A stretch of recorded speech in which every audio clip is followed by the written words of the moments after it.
Hello and welcome to Next 2.0 on WQLN NPR. Next is produced by the Public's Voice Media. I am your host, Marcus Atkinson, and I'm flying solo today. If you want to know more about Next 2.0, go to Facebook, like the page, follow us on Instagram at Next 2.0 Erie. There you can keep up with upcoming show promos, events, and clips about what's next for our communities and our democracy. Thank you so much for tuning in. Happy holidays to you. As you're listening to this, more than likely it is after Christmas and before New Year's, and so you're throwing away all the torn wrapping paper, you're putting bows back in boxes, you still got the cards on the wall because that usually makes it through New Year's Day, and you're now pulling out the noise makers and the tinsel and the decorations. The liquor bottles are coming out of the cabinet, you're pulling out cocktail recipes, and you're getting ready for New Year's Eve for the ball to drop. And while you're making that transition, I wanted to give you something fun to listen to because I know at this time of year, everyone is asking, what's your favorite Christmas show? Is it a movie? Is it a TV show? And you hear some of the usual suspects come up. You'll hear somebody mention Home Alone, and yes, that was good. Somebody will mention Elf, and I love that. When he's singing Baby It's Cold Outside in the shower is one of my favorite parts. You'll hear all of these Hallmark movies and some one-off movies that maybe you love. First Holiday or Last Holiday by Queen Latifah. All of these different things will come up. But my favorite is usually uttered by the masses when you ask them what your favorite holiday show is. And mine would be How the Grinch Stole Christmas. Yes. Now, in one of the previous episodes, I told you I grew up Jehovah's Witnesses. We didn't celebrate Christmas. And so for me, the idea of this person going to steal Christmas from people was kind of funny because it was such a big deal. There was a little jealousy and a little envy on my part as a kid because I missed Christmas. But the whole premise was fun. It was funny. It was a little scary when I was younger. And the Grinch had that big, long, wide, curly, wicked smile after he decided to steal Christmas, and his hair kind of parts and sticks out straight on the side like horns. That was kind of scary. But the show itself was just so much fun. The music, the voices, the characters, the plot. I almost had an attitude when he gave Christmas back. He took it so masterfully. But I want to outline a handful of things about that show that I bet you didn't know.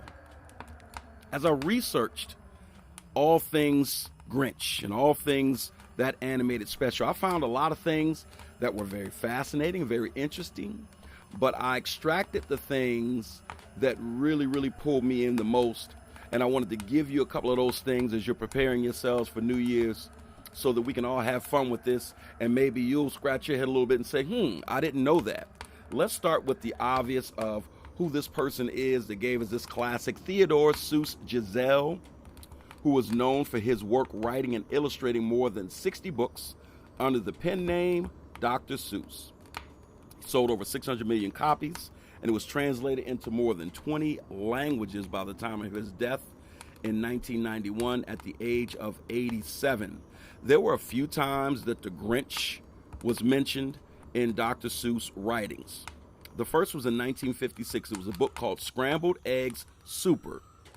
This was about Peter T. Hooper, who was a boy who collected eggs from a number of exotic birds to make scrambled eggs. Now, one of those exotic birds is the beagle-beaked, bald-headed Grinch, who shares the same cantankerous, ornery attitude as the Grinch that we all know and love. That was kind of the first iteration. The second mention, which wasn't really an iteration, appeared in a 1955 issue of Red Book magazine.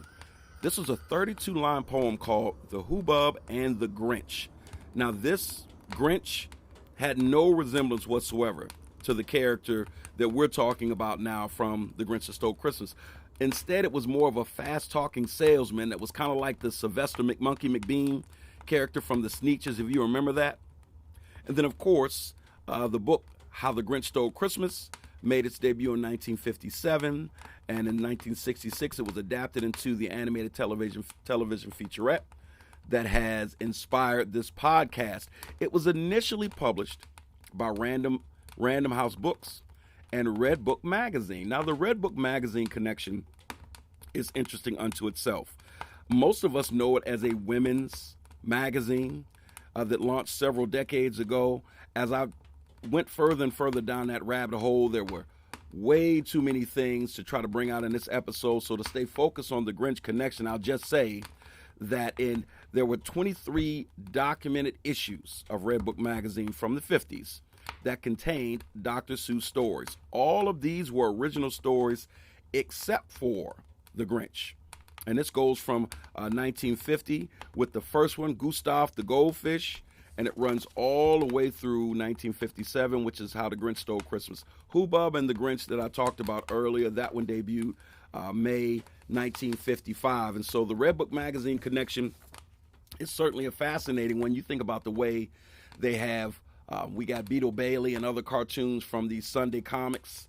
It feels like the Redbook magazine and Dr. Seuss relationship had a similar theme. Dr. Seuss would come out with these clever poems and short stories with these clever characters, and Redbook published them, and they grew in popularity based in large part on that relationship. Let's talk about the money. Dr. Seuss with The Grinch Stole Christmas was the second big ticket animated special for CBS at that time. It was in 1966. The first one, in 1965, was A Charlie Brown Christmas. That was the first primetime animated special. Then CBS and Coca-Cola combined to give the Charlie Brown Christmas team a $76,000 budget to produce this special. Now, it was very tough to pin down what kind of money it made for the network at that time. But what it did give was this particular fact. It debuted on December 9th, 1965. And at that time, 15 million households, 15 million, tuned in to watch that special. That's almost half of all American households in 1965. It went on to win a Peabody and an Emmy. And so A Charlie Brown Christmas did something that CBS never anticipated. You scour the internet, they were really, really preparing themselves for a flop. There's a whole story behind that, but no such thing. They kicked the doors in. Enter Seuss and his team for The Grinch That Stole Christmas that following year. They gave them a budget of $315,000 to produce this animated special. I want to put that in context for you. That's almost $3 million in today's money. Put it in further context. If you go back to 1965 and 1966, check the ratings on television and see what show was number one. Bonanza. Bonanza was number one. That show lasted 14 seasons.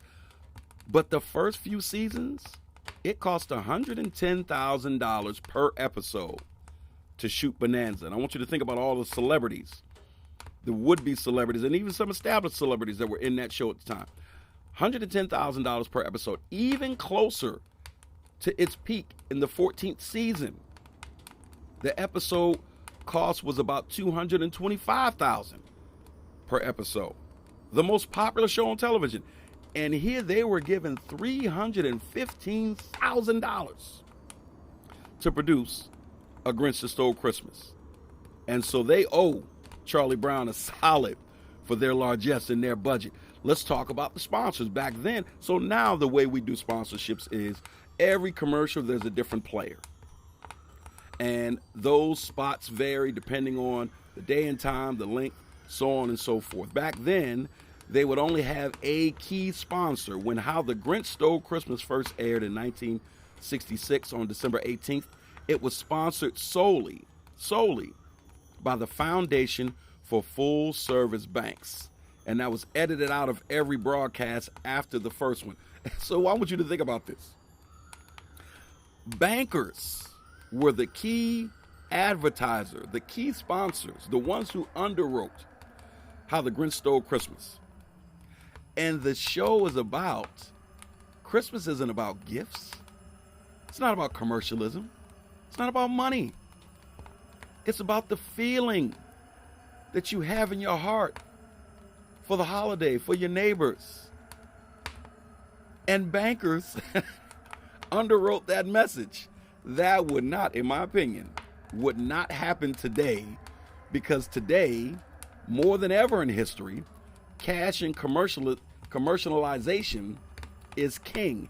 Everything is being commercialized. I thought that was interesting, man, that a bank did that. Let's talk about the voices of The Grinch That Stole Christmas. The narrator and the Grinch are both the same voice. Now, if you aren't older, this may not strike you as fascinating as it is to me, and maybe, some people around my uncles and parents' ages, but Boris Karloff was the iconic voice behind the Grinch and the narration.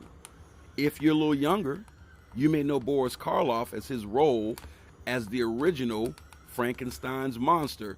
Let's just say Frankenstein, because it's something how when you mention Frankenstein, people automatically go to the monster. They assume that the monster's name is Frankenstein. That wasn't it. The monster was Frankenstein's monster. But Boris Karloff, in that original Frankenstein movie, played the monster. He also played the mummy. So he was a big deal at that time, and still is a reason why the popularity of it is so timeless. If you go to the voices of the characters, little Cindy Lou Who, I love this character. Santa Claus, oh Santa Claus, why are you taking our Christmas tree? Oh, that scene brought tears to my eyes when I was a kid. Cindy Lou Who is voiced by a lady by the name of June Foray. If you ever watched Rocky and Bullwinkle, an old school cartoon, she was the voice of Rocky the Flying Squirrel.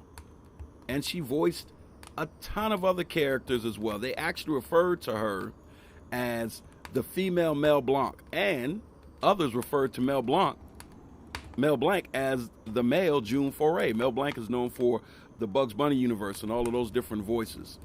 Another voice that was popular in that, Thurl Ravenscroft, provided the bass voice in the classic song that we all love. My niece just called the other day. My little brother Jason put my niece on the phone, and she was singing "You're a Mean One," Mr. Grinch. Thurl Ravenscroft was also the original voice of Tony the Tiger. You listen to him singing the Mean One, Mr. Grinch, and the original Tony Tiger, you can hear that same growl and that strong bass voice. These are the voices that made up The Grinch That Stole Christmas, the voices that hooked so many of us into loving this show. The Grammys have a category called Best Children's Album. In 1968, the winner was Dr. Seuss for How the Grinch Stole Christmas. And the voice of Boris Karloff was so synonymous with this show that they actually gave the award to Karloff. And to add to the popularity of this song in a day and age where you have YouTube and all these other streaming services that bring old songs to the forefront and they make them new again and they make them hot again, Billboard was inundated in 2020 with the song "You're a Mean One, Mr. Grinch." And it hit Billboard's Top 100, charted all the way up to number 32 in 2020. So a whole new generation has learned to love this song, kind of like Running Up That Hill on the Netflix giant hit Stranger Things. It's interesting how the more things change, the more they stay the same, especially with technology. That's how popular that song continues to be. The story itself, even though the special was only about 25 minutes without commercials, if you go back to the original Dr. Seuss book, the book wasn't that robust. It didn't have that much source material. And so as you're watching that original special, the scene where the Grinch and Max descend from up on Mount Crumpet down to Whoville was actually put in there to pad the story because it wasn't long enough to make a television special. Can't speak for you. It's one of my favorite parts, man, when he looks down over that crowded sleigh and you see Max hanging there by the rope. Too classic, but it was thrown in there because the book wasn't long enough. Bet you didn't know that. For a long time, you can count on CBS trotting out How the Grinch Stole Christmas for the holidays. They aired it around Christmas every single year through 1987. But again, through the rise of cable, hypermedia, you start to see a diversification of its airing. After that, after 1987, It started to air on different channels such as TNT, TBS, the WB, and ABC. Currently, NBC owns the right to air it. So this thing has been passed around extensively. You go back to the voice thing a second ago and the significance of someone like a Boris Karloff reading the lines for the Grinch and narrating. In a modern day sense, I want you to think about, take James Earl Jones's voice out of the role of Mufasa and tell me the Lion King would be as good. Take Vincent Price's voice out of Thriller. Let somebody else do that long speech at the end of Thriller. Tell me the song would have been as good. Voices matter. And so Boris Karloff was a huge win for the series. And while I'm thinking about it, let me throw this fact in here too. The original Grinch was penned in black and white. Black and white. In that 1966 era, color television was all the rave. One of the producers of The Grinch had rented a car, and it was this real ugly green that kind of stuck in his brain. And they decided, let's make The Grinch pop. Let's make him green. As a matter of fact, let's use that green that you talked about from your rental car. And so the color of The Grinch, which is now, is synonymous with The Grinch, was born. But at the time, in the beginning, with just a black and white depiction. But again, the voices matter so much to the success of it. Let's talk about the story. And so, in terms of popularity, currently the television special has a 100% rating on Rotten Tomatoes. On top of that, the TV Guide, ranks it as the best holiday special of all time. And so in 2000, Ron Howard, and you may know Ron Howard is one of my favorite figures in Hollywood of all time. I'm like, this kid caught lightning in a bottle. How do you go from being Opie on the Andy Griffith Show, huge success, to being Richie Cunningham on the Happy Days, huge success, to being one of the most sought-after producers in Hollywood? Your brother Clint is in all your movies. Your daughter Bryce Dallas Howard goes on to be a Hollywood success. And I can't speak for you. I don't recall the tabloid stories about Ron Howard. This dude has arguably had the most impressive Hollywood career of all time. But in 2000, he directed this live action version of How the Grinch Stole Christmas with Jim Carrey in the lead role. Then, in 2018, The Grinch returned to the animation realm. This time, Benedict Cumberbatch was the voice of the Grinch. Combined, it made about $511.8 million worldwide at the box office. This makes it the highest grossing Christmas movie of all time. Yes, The Grinch That Stole Christmas is that movie. But I want to transition into the movie and talk about that before we get out of here, because there were a couple of things that just really jumped out at me with that one. He didn't want to sell, Dr. Seuss did not want to sell the film rights for his books. He was notorious for that. But following his death in 1991, that decision fell into the hands of his widow, Audrey Giselle. And she put a lot of thought into, well, how do I go about this? If I did sell off the rights to this, if I did auction the rights to this, how would I do it? So she was willing to do it, but here are some of the things that she insisted upon if you wanted to make this movie. Producers had to be willing to give her 4% of the box office gross. They had to give her half of the merchandising revenue.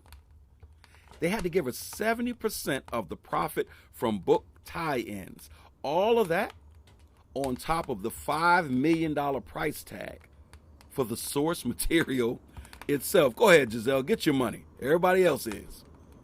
In addition to the monetary concerns, and this is wild, she actually stipulated that the actor playing the role of the Grinch had to have the same level, get this, the same level of status as an actor as either Robin Williams or Jim Carrey. Those are the two names she actually used. And if you think about it, I didn't think about it until I read this, other than Jim Carrey, I think Robin Williams is the only person that could have pulled off such a bombastic, outrageous, outlandish depiction of the Grinch. Those are the two people that she said she wanted this actor to have this equal gravitas to. And of course, Carrey ended up with the role. But you really want to trip out? The two names that kept coming up when they talked about producing The Grinch Stole Christmas as a movie, Eddie Murphy and Jack Nicholson. Eddie Murphy and Jack Nicholson. Listen, if you look at my Mount Rushmore of entertainers, the first two you will see will be Eddie Murphy and Tupac. Okay? Very few people are a bigger fan of Ed than I am, other than his mama, his daddy, and his brother, God rest his soul. But Eddie Murphy as the Grinch, somebody was just grabbing at straws because of his popularity. As much as I love him, that just doesn't fit. As I said a second ago, the two actors that she pointed to, I think she was spot on. And Jack Nicholson as the Grinch, I mean, I think they saw him play the Joker, and he played that dark character. Can Colonel Jessup put the green makeup on? Can Colonel Jessup stare down the Whoville and, you want me on that wall. You need me on that wall. I don't see it. I absolutely don't see it. But those two things had me rolling. But when I talk about donning the green makeup, ooh. The makeup, the prosthetics, the process, that entire subject was the thing that almost single-handedly sunk the film How the Grinch Stole Christmas. If you think about Jim Carrey, there were no scenes where Jim Carrey was not in makeup. Every single scene he shot, he had to be put in this Grinch costume. And so over the course of 5 months of principal photography, he went on to wear that suit for 92 days out of the total. 92 days out of 5 months. Now, what does that mean? Okay, Marcus, he was in costume for 92 days out of 5 months. Think about this. The first time the makeup team put that suit on him, it took them about 8.5 hours. Now, I'm going to pause for emphasis on that one. As we say in the hood, let that marinate. 8.5 hours. There are legendary stories about Jim Carrey kicking a hole in his trailer because he was so frustrated at this arduous process. Now, over time, they were able to cut it down to putting it on in 3 hours and taking it off in 1, which was an improvement. But Carrey still wasn't cool with it. It was a lot. He had to do a lot of prosthetics with the mask, which was a lot from the neck up. But he never dealt with anything this overbearing on his physical person. And as much as Jim Carrey has been involved with films that kind of stretch him physically, this was just too much. How much was it too much? He told Ron Howard it felt like he was being buried alive every time they did it. And in a literal sense, so much so frustrated was Carrey with this, Ron Howard had to hire a CIA expert, hear me clearly, a CIA expert to teach Jim Carrey how to relax under duress. Because when he said he felt like he was being buried alive, he was experiencing that level of claustrophobia every time they covered him from head to toe with this heavy prosthetic. And Carrey goes on to say that it worked well enough for him that he had fewer issues. He still felt some kind of way from time to time. And to this very day, he credits that training for a good amount of his Zen mentality. And apparently, rumor has it that he still utilizes those teachings today. But now the makeup artist who was in charge of that, head artist, Kazuhiro Tsuji, I want to say Tsuji. He was the head makeup artist. This was a difficult process for him. While Carrey was having these meltdowns, He was the one who had to face Jim Carrey, kicking a hole in his trailer. He's coming back, and you got to be the guy to try to say, calm down, let me put this next layer on. It wasn't easy for this man. He still had to maintain a consistent quality across this massive cast for the project, and he was able to handle it and finish the film. But he actually needed therapy to recover from the mental stress and duress of Jim Carrey's discomfort and emotional fallout. In his mind, this was not a happy memory whatsoever. In total, over 1,000 plus hours was spent applying makeup and prosthetics to not just Jim Carrey, but to all the Who's in Whoville and the Grinch. When you go back and you look at the movie, some of those characters look normal, but a lot of them have prosthetics, the nose, the lips, other areas. Because of this work, though, because of the commitment of that one department, the one area that, again, was a make-or-break area for this movie, the makeup artistry was credited as being the one thing that really made it stand out, I should say. It was credited as being the movie with the most makeup used overall, taking the title away from The Wizard of Oz. The Grinch would have completely failed were it not for this committed team. The film's single Academy Award, the only Academy Award won by this movie, won for best makeup and hairstyling, serving as a permanent reminder of their hard work. And so for all the things that I read about the movie, the stipulations of Dr. Seuss's widow, I absolutely love, because in a capitalistic society, if you don't know what you want, trust me, other people will line up to take what you deserve. Bravo to her.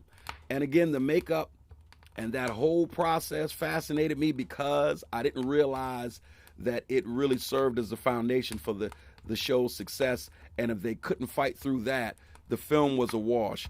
This is how classy Ron Howard is.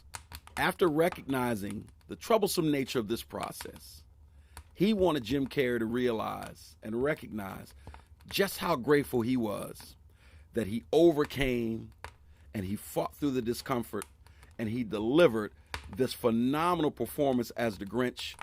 To show that appreciation, Howard arrived at work at 3:30 in the morning toward the end of filming and endured the same Grinch makeup experience that Carrey had gone through each day. And so he literally put himself in Jim Carrey's shoes and went through the process just to say thank you. Listen, ladies and gentlemen, that may be one of several reasons why Ron Howard to this very day and throughout cinematic history is one of, if not the most successful that Hollywood has ever seen. The Grinch That Stole Christmas. These are some of the things that I bet you didn't know. Some of those things you looked at the radio and said, yeah, I knew that. Other things you said, word, that happened?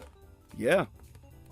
All of that to bring us the special that brings us so much joy over the years and holiday through holiday through holiday. And so it gave me joy as a kid. It now brings myself joy, my wife, my children, and we love it. And so listen, that's our show for today. You can tune in next time for more discussion and analysis with local and national guests.